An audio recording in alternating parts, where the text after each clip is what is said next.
Hey, what's up everybody? Today we're going to go over the TP-Link Smart Switch. I believe it's a Kasa Smart Switch. And Kasa is the app that you download from the iTunes Store or from the Google Play Store for this TP-Link Smart Switch. It's a Wi-Fi switch that can connect directly to your router. You don't need a hub. There's also a bunch of other devices in the product line, or the brand line. I apologize.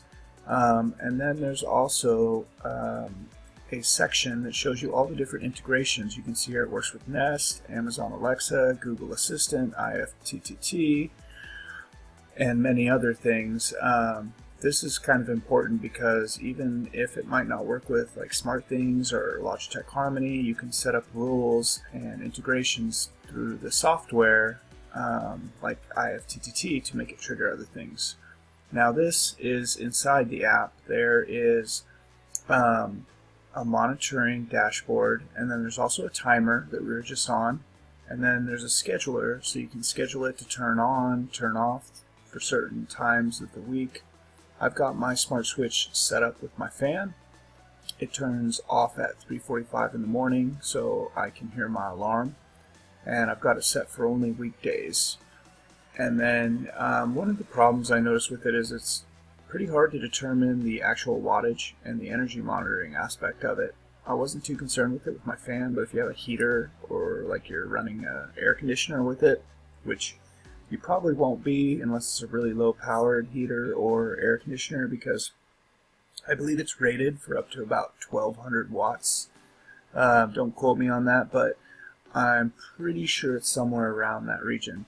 Now, it takes a second to load as well too. When you're getting the runtime, you can see here that it populates, but it takes a little bit of time. But it shows you the average for your daily and then also your monthly, which is kind of cool if you know the wattage. Like my fan's like, I don't know, 35 watts. I can tell how much energy it's going to use. And then you can see right there the little button that turned green. That's the turning off and on toggle switch within the app. So the app's pretty basic, nothing super fancy. What I liked about it was just really easy to use and set up. I mean, it took a total of 10 minutes to get it set up and then to integrate it with other things that I have. I'm popping into the Alexa app for your Amazon Echo if you have an Echo. If you don't, you should definitely get one unless you have a Google Assistant. Those are pretty cool too. But my Echo I've got also integrated with Google Home on it using a weird little hack that I did. So I've got the best of both worlds. Now when you go into your Amazon skills, you just want to type in Kasa. The other thing is too is it has a QR code on the box so you can scan it to download the app. It's really simple, user friendly. Now in the skill it shows you all the different features. One of the downsides I noticed was in the reviews. There's some really bad reviews in here. I only found one or two that were related to the plug, but a lot of them you can see here were related to the bulbs. So while I can't really comment on behalf of the bulbs, I'm not sure how good quality they are. Particularly in my house I have Philips Hue and Cree. They're two of the best lighting manufacturers in the market. TP-Link has been more known for like switches, which I was a little confused why they jumped into the bulbs market, especially for smart technology, but watch out for that. So I just wanted to let you know that. And some of the reviews in here too were just like interesting because I'm almost curious if some of it was just a user error, whereas others it looked like they just had some bulb problems, and some people, they were complaining about how hard it was to install, which I didn't have that problem at all. I'm not kidding, it took like literally 10 minutes to get everything all set up, even with the Amazon Alexa Echo integration. So all in all, it's a really cool switch. I definitely recommend it. As far as the price point, the ease of use, convenience, and quality, it was great. The one downside was there's a light on it. I also have iDevice smart switches in my house. I really like those a lot, more so than TP-Link, but TP-Link's price point is there, and the iDevices have a light on them, just like the TP-Link switch does.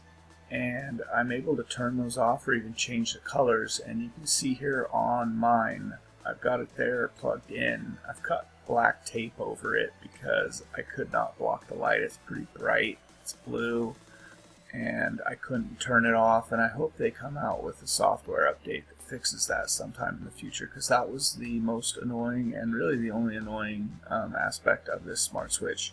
It's small, convenient, and I apologize, I've got this sweet little daisy chain of connectors and adapters going on, possible fire hazard, but it's all low voltage stuff, so yeah, can't really fight that.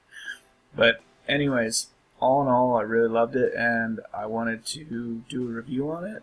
And if you want, just click the link down at the bottom of the page. It will send you over to the product page, of which you can basically purchase the product.